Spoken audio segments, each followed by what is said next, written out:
feel the difference now. Yeah. See, now we're feeling what not having hope feels like. Michelle Obama said yesterday that there's no hope.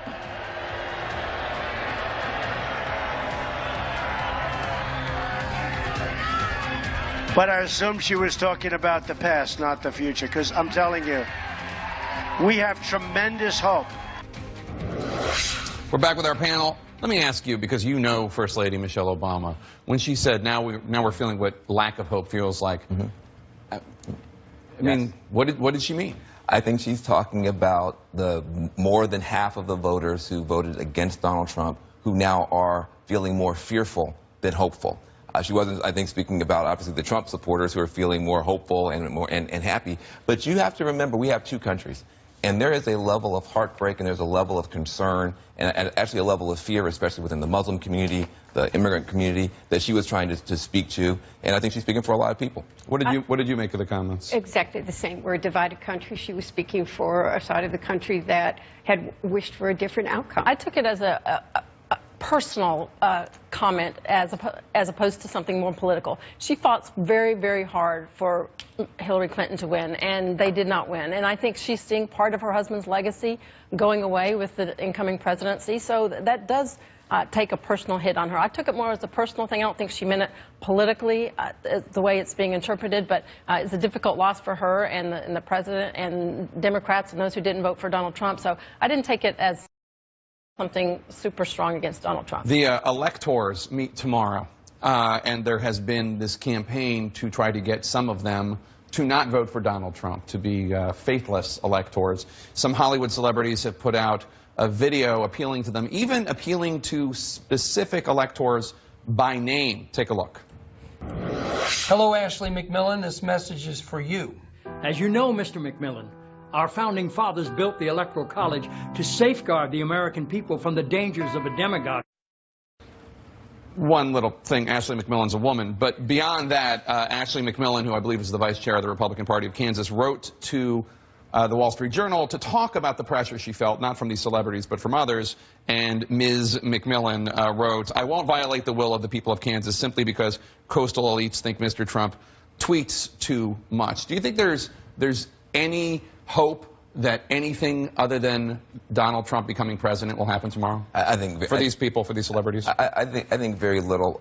I think again we have two Americas. In one America, people feel like, listen, you know, we have a system.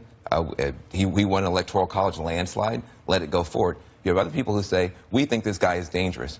We think we may have deep regrets. He may do things that are horrible. We may be in a war. Let's do everything that we can. And the electoral college, you know, Hamilton says there's supposed to be a check on tyranny, a check on demagogues. Do your job. So again, it's hard to understand how divided the country is, that for some people that makes perfectly good sense to run that ad, and other people are saying, what are you doing? I just want to know where the liberal elite outrage was when Barack Obama won the Electoral College 4 years ago and 8 years ago. Now, all of a sudden, the Republicans won. They're questioning the Electoral College. I think nothing... Well, I think the popular vote is an issue, and with almost 3 million votes more for Hillary Clinton. I think at the end of the day, I think he won 306 electoral votes. I think that's going to stand, and I think despite all from Hollywood, it's not going to change anything. We should point out, though, Congressman, it's not just Hollywood. John Podesta, Clinton's campaign chairman, has been pushing for these electors to get a security briefing about the role that Russia played. The director of national intelligence said, no, that briefing's not going to happen.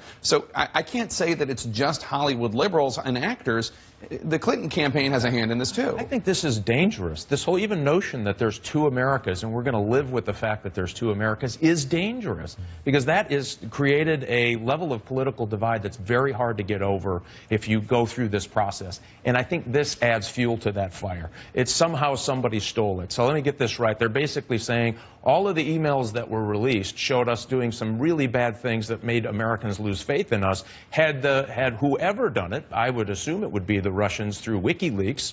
Don't know that, just from information I've read. Had the Russians not pointed out, or that information not been pointed out, all those bad things would have been kept quiet, and we'd be president of the United States. That's a losing argument. But and you know what? Here it is. The Electoral College is there to protect Also states' rights. They use the demi-government, but it's also to protect other states. Wisconsin, Ohio, Michigan went for Donald Trump because they said something's not working in Washington, D.C., either in California or New York, the way it's not working for us here at home. We've got to change that. Listen, I agree with much of what you say. I just want to point out it's the asymmetric part of it. It's that they released the bad emails from the Democrats, but not the Republicans, that gives this heartburn, I think, for Democrats. And I want to, when you talk about the divided America, here's the reality. The reality is when Al Gore won the popular vote and George Bush won, George Bush knew he needed to pull the country together. This president that's going to be our president, and I accept that, when Barack Obama was elected, continued to pursue a birther conspiracy. We do need to pull together. We are America, but there's a reality out there that we are divided. Yeah. The Electoral College is a rubber stamp in many states. You do have to think about your vote in a system of All right. Merry Christmas. God bless us, everyone. Thank you for being here. After the break, it won't be hard to figure out who's on the naughty list this year. It's Christmas and Trump.